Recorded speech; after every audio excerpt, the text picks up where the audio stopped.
તમારા બાપ દાદાએ મહેનત કરેલી છે ત્યારે તમે આંબો ખાવ છો ને. તો એવી જ રીતે આ પણ છે. સરેરાશ એસઆઈપી 5 વર્ષથી વધારે નથી ચાલતી.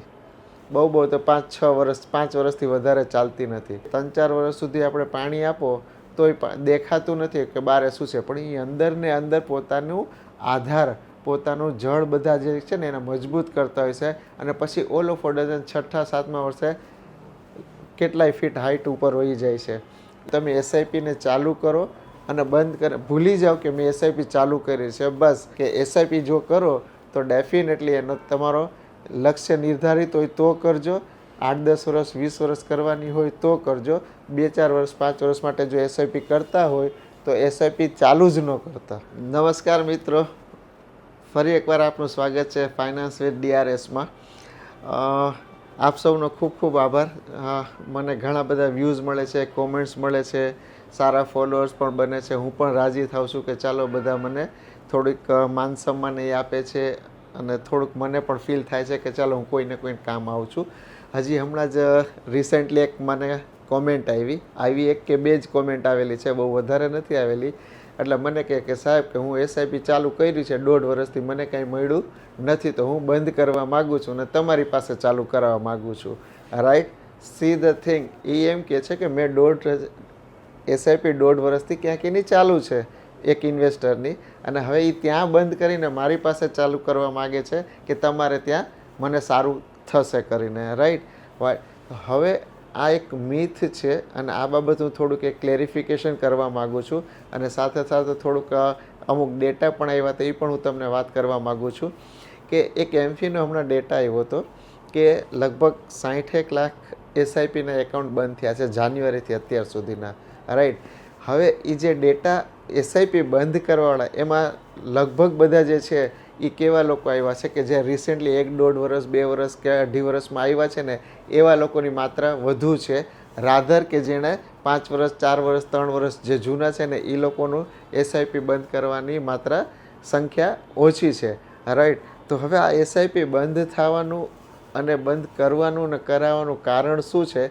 એ જનરલી વસ્તુ શું થાય છે કે હું તમને થોડુંક બેકવર્ડ કહું છું કે અત્યારે શું થાય છે કે દરેક જણને, લગભગ યંગસ્ટરને તો થઈ જ ગયું છે, અને મિલેનિયલ્સે જે અત્યારે અમુક જે 35-40 વર્ષના છે બધાને હવે અત્યારે શું છે કે ક્વિક મની તરફ જોઈએ છે.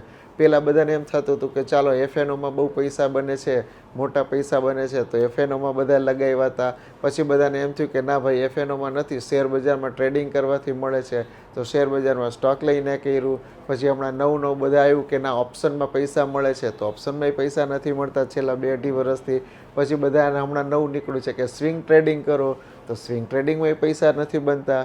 પછી બધા લોકો જે વાત કરતા હોય કે ભાઈ એસઆઈપીમાં છે કમસે કમ એવરેજ રિટર્ન તો મળે, એસઆઈપીમાં આપણને પૈસા મળે. તો બધા એસઆઈપી પર છેલ્લા 1.5 વર્ષ 2 વર્ષથી એસઆઈપીમાં વધારે પૈસા આવવા લાગ્યા યંગ જનરેશનના. પણ હવે છેલ્લા 2-2.5 વર્ષથી પૈસા કોઈના પણ બન્યા નથી. ચાલે મ્યુચ્યુઅલ ફંડમાં હોય કે સ્ટોક માર્કેટમાં ડાયરેક્ટ કર્યા હોય કે એસઆઈપીમાં હોય. એસઆઈપી પણ અલ્ટિમેટલી તો રોકે છે શેર માર્કેટમાં. તો શેર માર્કેટમાં જો રિટર્ન ન હોય તો તમારું એસઆઈપીમાં રિટર્ન કેવી રીતે આવે? રાઈટ. તો એ એક સમજવા જેવી વાત છે. અને જેણે પણ એસઆઈપી કરેલી છે, તો હું તમને ખાલી એટલું કહી દઉં કે કોઈ પણ એવરેજ ભારતીય એસઆઈપી થકી પૈસા બનાવી નહીં શકે.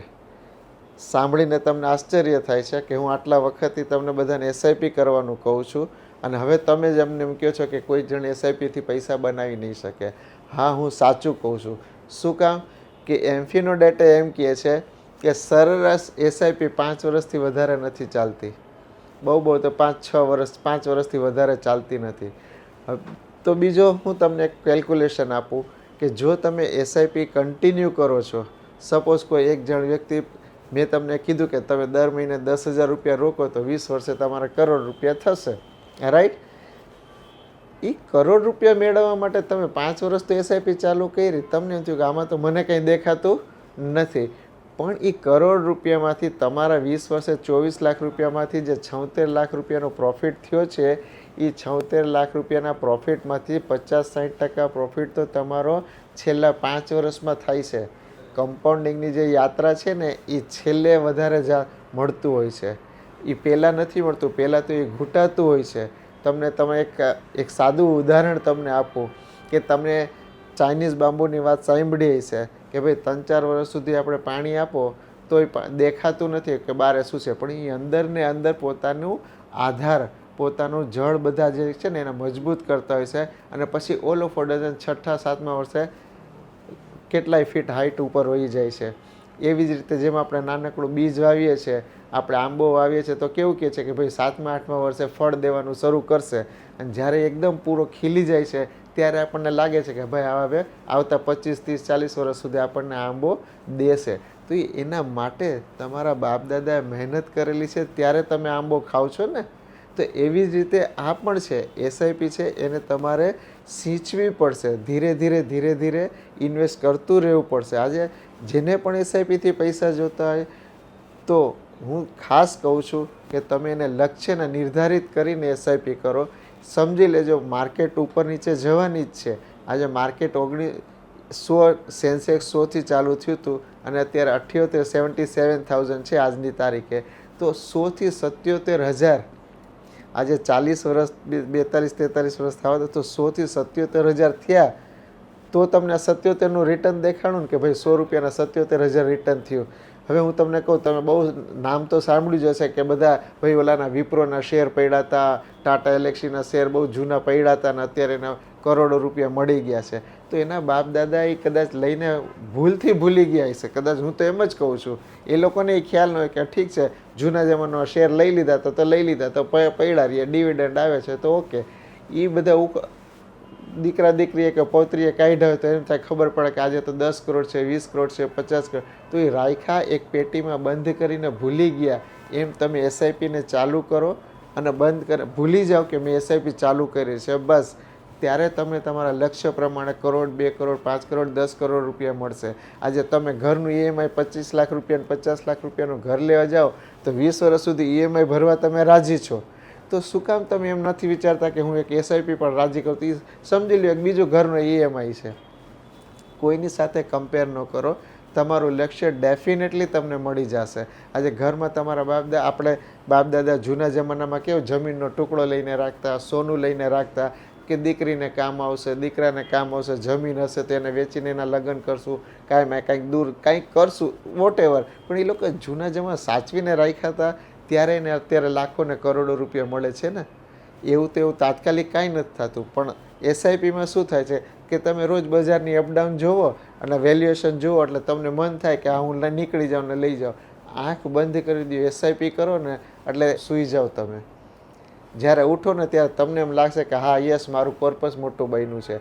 આજે અમે લોકો, મારા તો ઘણા બધા ઇન્વેસ્ટર છે કે અત્યારે બધાની એસઆઈપીના કારણે કરોડ રૂપિયાથી ઉપર ઘણા લોકો થઈ ગયા છે, રાઈટ. તો હવે એ લોકોને ખબર પડી તો એ લોકો તો મને આવી ખરાબમાં ખરાબ પરિસ્થિતિમાં મને ફોન નથી કરતા. શું કામ? કે હવે ખબર પડી ગઈ કે એ લોકોને કે ભાઈ એસઆઈપી શું વસ્તુ છે. તો મારા ઘણા ક્લાયન્ટ એવા છે કે જેના છોકરા અત્યારે ફોરેન ભણવાઈ વયા ગયા છે, ભણીને પાછા આવી ગયા છે અને અંતે એ લોકોની પણ એસઆઈપી ચાલુ થઈ ગઈ છે. તો એવા ઘણા બધા બીજા પણ મારી પાસે દાખલા છે. તો એસઆઈપી જે છે એ જો તમારો તમને એમ લાગે ને 2, 3 ને 4 વર્ષે બંધ કરી દઉં, ક્યાંય પણ કરી હોય તો હંમેશ માટે બંધ કરી દેજો અને એસઆઈપી તરફ કોઈ દી વિચારતા જ નહીં. એસઆઈપી કરવી છે 10, 15 ને 20 વર્ષનો જો તમારો પીરિયડ હોય તો જ કરજો, ને તો એસઆઈપી કરતા નહીં, રાઈટ. તો એવું ન કરતા. અને બીજા તમને જે એવેન્યુ સૂઝે, આજે તમને એફડી સૂઝતી હોય તો આરામથી 6% 7%માં એફડી કરી દેજો. તમારા પૈસા સેફ રહેશે, ધીરે ધીરે વધતાય રહેશે.